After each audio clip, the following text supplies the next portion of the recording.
How everyday technology harbors dark secrets, the hidden histories of Apple, Google, and Microsoft introduction. Utopian dreams, dystopian realities. We live in a world seemingly powered by magic. A tap on a glass screen can summon food, taxis, a stranger's face, or a song from your childhood. Technology has become indistinguishable from life itself, and the companies behind this transformation, Apple, Google, Microsoft, enjoy untouchable power, wealth, and prestige. But beneath this polished surface lies a brutal reality: exploitation, surveillance, coercion, censorship, and monopolistic control. The smiling faces on stage at tech conferences hide decisions made in secret boardrooms, decisions that affect the privacy, autonomy, and future of billions of people.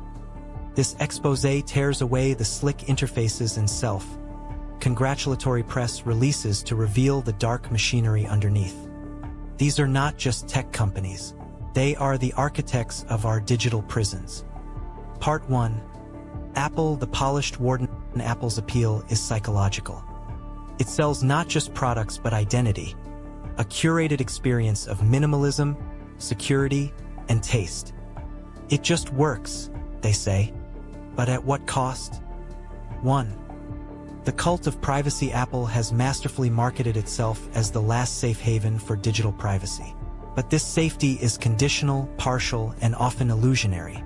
Even as it touts encryption and app tracking transparency, Apple retains access to vast metadata about your interactions.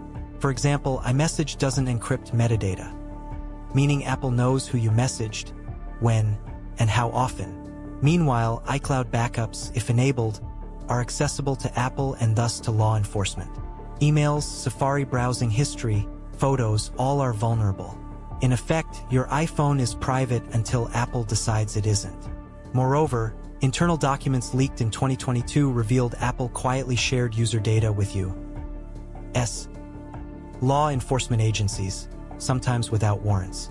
The company's commitment to privacy is real, but it stops where legal or financial incentives begin. 2. Assembly lines of despair. The Foxconn suicide cluster in 2010 wasn't an isolated event.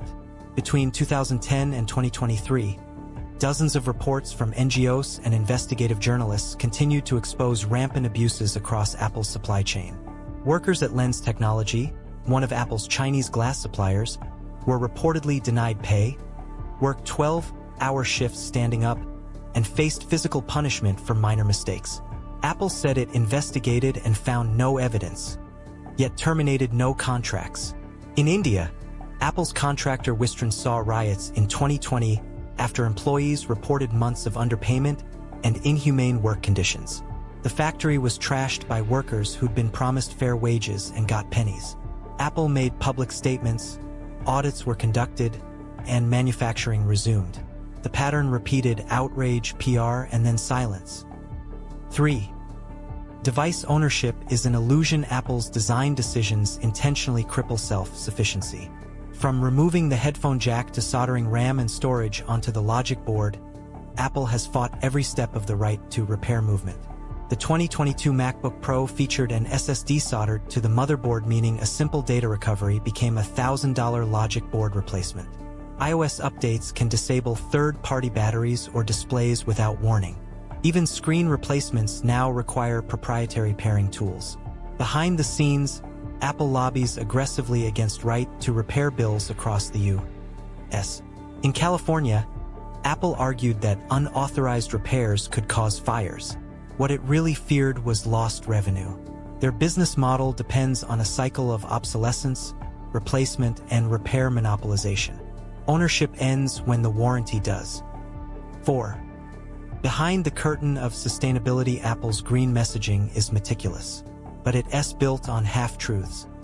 While Apple brags about carbon-neutral operations, this typically only includes corporate campuses and stores, not global manufacturing, supply chains, or product use. The carbon-intensive processes of mining, transporting, and assembling iPhones are excluded or minimized in public metrics.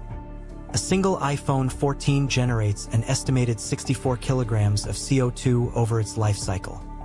Apple sells over 200 million of them annually.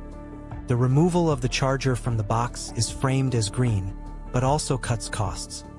If users buy it separately, as most do, the net carbon savings are erased.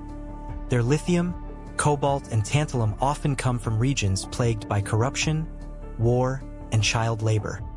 Apple's transparency stops where accountability begins. 5. Apple's censorship engine. While Apple champions free speech in the West, it bends effortlessly to authoritarian demands abroad.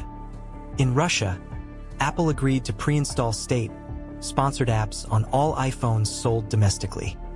In China, Apple removed over 50,000 apps from the App Store in a single quarter in 2020, including VPNs, news apps, and encrypted messengers.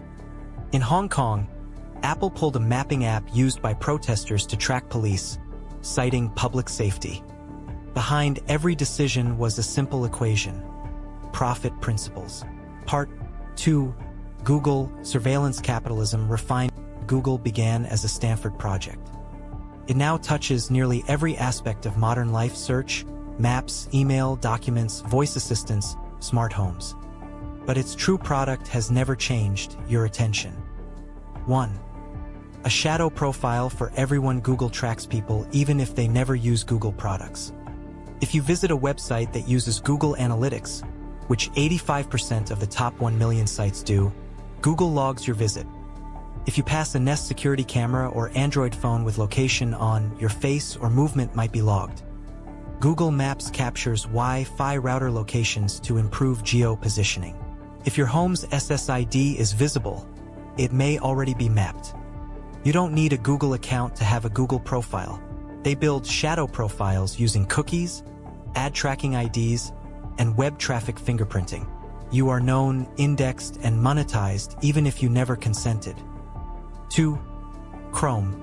Trojan horse of the web. Google's Chrome browser is fast, smooth, and immensely popular, but it's also a surveillance device. In 2019, Google proposed a technology called FLoC, Federated Learning of Cohorts, designed to replace third-party cookies. But FLoC assigned users to behavioral groups based on browsing, enabling advertisers to target categories of people without tracking individuals. Privacy advocates likened it to a digital caste system. Brave, DuckDuckGo, and Mozilla all refused to adopt it. Even the newer Privacy Sandbox initiative, meant to improve user control, still allows extensive profiling. It simply does it under Google's supervision, not third parties. Chrome's real function isn't just browsing, it's behavioral telemetry at industrial scale. 3. AI ethics burned alive.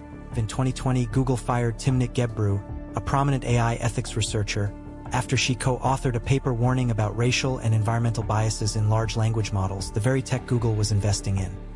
Gebru's paper had passed peer review, but executives demanded she retract it. When she refused, she was terminated. Weeks later, another top researcher, Margaret Mitchell, was also fired. Internally, Google was prioritizing its market share in AI above ethical transparency. The ethics team had been used for optics, not reform. When it challenged leadership, it was dismantled. Google now leads in AI, but not in ethics. 4. Street View and Wi-Fi theft. During its global Street View project, Google admitted in 2010 that its cars had also collected unencrypted Wi-Fi payload data from millions of routers. Emails later revealed the data collection had been intentional, not a rogue engineer, as Google claimed. The data included emails, passwords, and web history fragments. Regulators in Germany, France, and the U.S. investigated. Google paid fines and quietly changed practices, but no major penalties were issued. A project designed to map the world's roads also mapped its private communications. Part 3. Microsoft. Quiet, embedded, absolute. Microsoft no longer fights for dominance on stage. It builds empires in the shadows. Unlike Apple and Google, whose scandals go viral, Microsoft's power is subtle, but no less dangerous. 1. Office 365 and government surveillance. By integrating cloud-based Office apps into everything from education to government administration, Microsoft gained access to sensitive metadata across the globe. In 2021, Norway's Data Protection Authority warned that Office 365 and Teams allowed excessive data access by Microsoft, violating GDPR. The U.S. Department of Defense, UK Parliament, and European Commission all run on Microsoft infrastructure. In many countries, switching is no longer feasible. Microsoft has quietly achieved what no other company has: mandatory dependence. 2. Defender or double agent.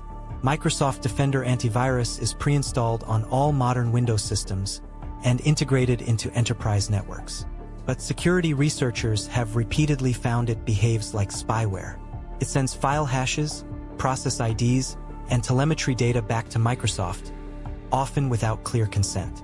In 2021, a whistleblower from a major European defense contractor revealed that Windows telemetry was being analyzed by Microsoft's U.S.-based threat response team, meaning foreign government systems were effectively under indirect U.S.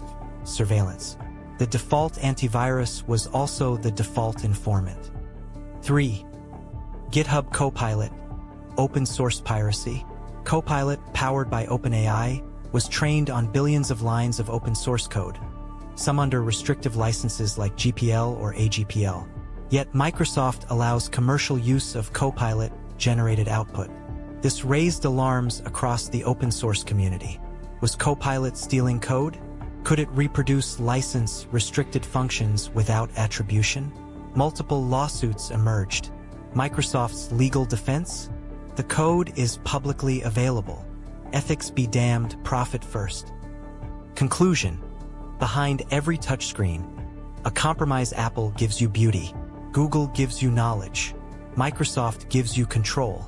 But all three extract something far more valuable in return: your autonomy. These companies didn't break into our lives. We welcomed them in. They offered us tools and we handed them our thoughts. They offered us clouds and we gave them our faces. They offered us smart and we gave them everything. It is no longer just about privacy. It is about power. Who owns your identity? Who can delete your memories? Who decides what you can install, what you can watch, what you can search? These aren't just platforms. They are the new governments, unelected, unaccountable, and increasingly unchallengeable. And their secrets aren't hidden. They're just politely designed.